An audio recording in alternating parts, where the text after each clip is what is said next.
Mahito é um vilão de Jujutsu Kaisen que eu sinto que às vezes acaba sendo ofuscado pelos tantos outros personagens incríveis e carismáticos da obra. Eu ouço muita gente por aí falando do Gojo, do Sukuna e até do Yuta. O que me faz sentir é que esse, que é sim um dos piores vilões, acabe sendo deixado de lado. Eu sei que o foco das discussões mais recentes sobre Jujutsu estiveram no seu final controverso e a maioria das pessoas estava, como sempre, mais preocupada em atacar os lados negativos do que exaltar os pontos positivos.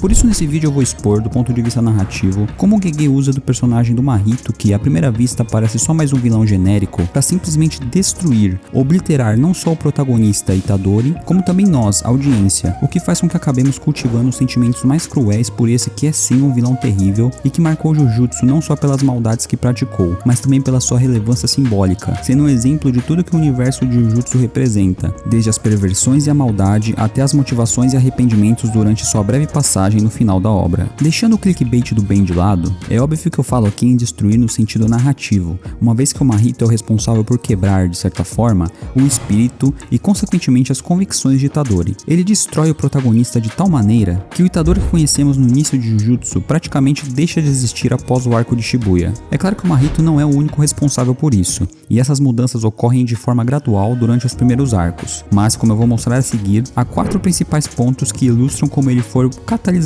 para que essas mudanças do Itadori pudessem ocorrer, e além disso, por dar a vida a um protagonista mais determinado, convicto e pronto para se sacrificar só para acabar com qualquer possibilidade de algo como o Mahito acontecer novamente. O caos do vilão genérico. Esse primeiro ponto está ligado diretamente com o próprio arquétipo do Mahito, que como eu disse, aparenta ser só mais um vilão genérico que só é mal porque sim, mas que na realidade explora o vilão obstinado que age com base puramente nas suas convicções, as quais ele adquiriu após muito refletir sobre a natureza da existência humana e até mesmo de questões mais metafísicas como a existência de um ser, sua alma e espírito e até mesmo a ética de se manipular uma vida. Mahito acredita que a alma veio antes do corpo e que sendo ela o centro de todo ser e a origem da própria vida, ele pode se impor contra qualquer um, uma vez que seus poderes permitem controlar aquilo que ele pensa ser a base de tudo, a própria matéria-prima do universo. Ele se acha mesmo superior por isso, e quando é confrontado por Kenjaku, na ocasião em que Geto dava sinais de querer se rebelar, Kenjaku argumentou que mesmo após tendo restado apenas o corpo, a vontade de Geto ainda vivia ali, mas Mahito debochou e disse que aquilo era só um resquício e que sua habilidade de manipular as almas e moldá-las a seu bel prazer jamais poderia ser enganada por uma presença tão ínfima. Se Geto ainda estava vivo lá no fundo, a gente não sabe. Inclusive isso pode entrar para a lista de pontas soltas que Gege nos deixou. Mas o que torna essa cena tão importante é o fato dela enaltecer o caráter único e especial de Mahito, explicitando que ele não é apenas mais um vilão genérico, mas sim um personagem com motivações reais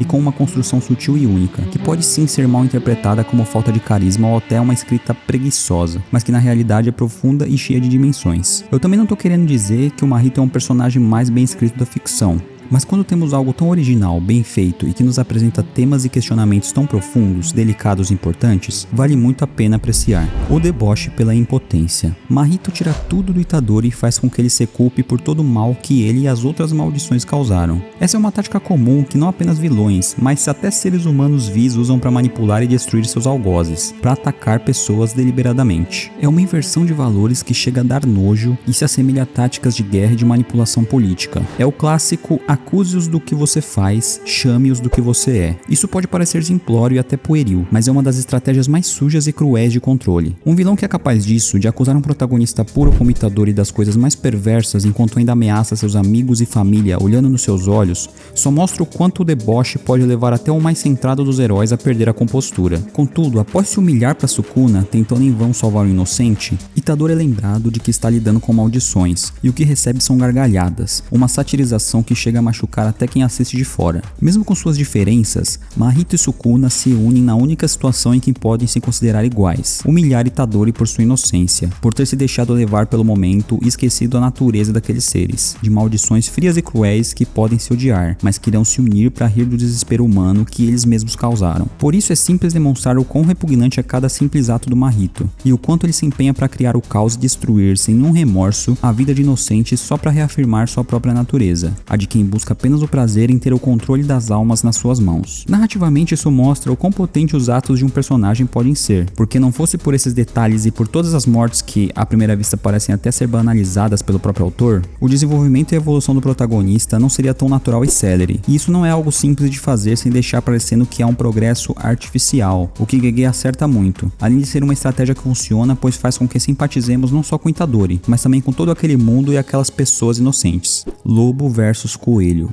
Não me entendam mal, eu acho que todo o ciclo de desenvolvimento do Mahito e seu impacto na obra, desde as pequenas até as grandes coisas que fez, são extremamente importantes. Contudo, não tem como não destacar o que é um dos momentos mais belos e poéticos da obra toda. O fim de um vilão, o desespero, o medo e a certeza do fim inevitável. Mahito se vê impotente, sem esperanças e sem compreender como ele, que se dizia Deus daquele mundo material, poderia ser derrotado por um mero amontoado de carne que estava sob a proteção do ser mais cruel da história. Para mim, a adaptação toda de Jujutsu é fenomenal e digna de aplausos, mas o trabalho que Mappa fez com a cena final do Mahito foi simplesmente fantástico, e só exaltou o que já estava consolidado no papel de forma mais simplista, que Mahito já havia perdido há muito tempo e que sua insegurança e o medo de sumir da existência como todas as suas vítimas humanizam o personagem e nos mostram sua verdadeira essência, a de um vilão com complexo de superioridade que se mostra inabalável, mas que no fundo tem medo de ter a sua alma sob o controle. O momento em que Itadori, o lobo caçador, persegue sua vítima, o coelhinho medroso, é contado de uma forma até cinematográfica.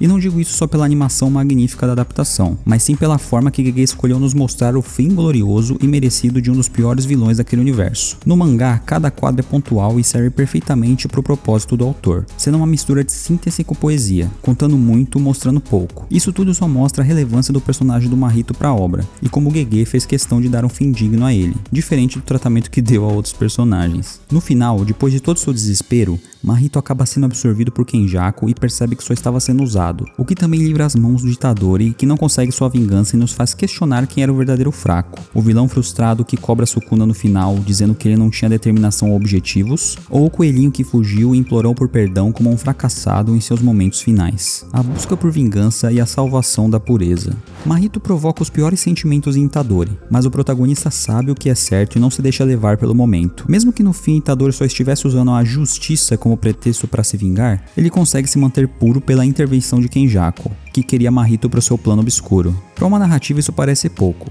mas foi um grande ponto de virada para que o protagonista pudesse refletir e consequentemente progredir. Mesmo Itadori sabendo que precisava eliminar Mahito, e devia mesmo, sua motivação, o ódio, fez com que confundisse seus princípios e quase cruzasse uma linha perigosa, que sabemos que Itadori não queria cruzar. Os protagonistas de obras shounen dificilmente são movidos por vingança e geralmente têm motivações mais puras, e isso não é diferente no caso do Itadori. Mesmo sabendo que exorcizar Mahito era o correto, ele ainda hesitava, pois mesmo depois de ter constatado por si mesmo a crueldade daquela maldição, Itadori ainda sentia que devia oferecer ajuda, o que ele inclusive tentou novamente com Sukuna mais tarde, e como sempre muita gente criticou. Mas isso é natural e esperado do protagonista, um ser puro, um herói que tenta salvar tudo e a todos, inclusive o vilão. Por isso esse evento foi tão importante para o desenvolvimento e progresso do personagem de Itadori, porque além de reafirmar seus ideais e provar que se manteve fiel aos seus princípios, ele pôde nos mostrar, por uma das cenas mais belas e poéticas da obra, que o fim de um vilão terrível não precisa ser necessariamente pelas mãos de um protagonista justiceiro, e que pode ser até pior quando o vilão com orgulho e com as convicções do Mahito se vê traído e absorvido para servir de arma para um plano maior que ele mesmo. Como eu disse, é tão irônico que chega a ser poético. A narrativa que destrói um protagonista para que ele possa se reerguer com as próprias forças e superar seus demônios, seus pontos fracos de um pecador, é sem dúvidas algo que não vemos todo dia. Eu sei que muita gente ficou infeliz com o final de Jujutsu e eu entendo de verdade. Já até fiz um vídeo apontando várias inconsistências na escrita de Gege e falando sobre como o personagem do Kenjaku poderia ter sido melhor explorado. Porém, da mesma forma que devemos criticar sempre quando algo é falho, também devemos exaltar quando algo é notoriamente bem escrito. E esse é o caso do personagem do Mahito e toda a construção e desenvolvimento que ele possibilita na obra. Criar um vilão que é mau só porque sim ou usar de um arquétipo que já é um tropo batido é uma coisa, mas isso não significa que quando um arquétipo é usado o personagem vai necessariamente seguir uma linha narrativa já estabelecida. No entanto, quando o Gege usa desses artifícios, Esses tropos já bem conhecidos da forma que ele usa, inovando e criando algo único ao mesmo tempo que explora o cruel, o vil e tudo que há de ruim na natureza de maldições criadas pelo pior dos seres humanos, Guille mostra que é sim possível destruir um personagem narrativamente, mesmo que sua base de vilão seja o mais simples dos arquétipos, o de um vilão malvado, egoísta e com complexo de superioridade que, à primeira vista, não tem nenhuma motivação válida,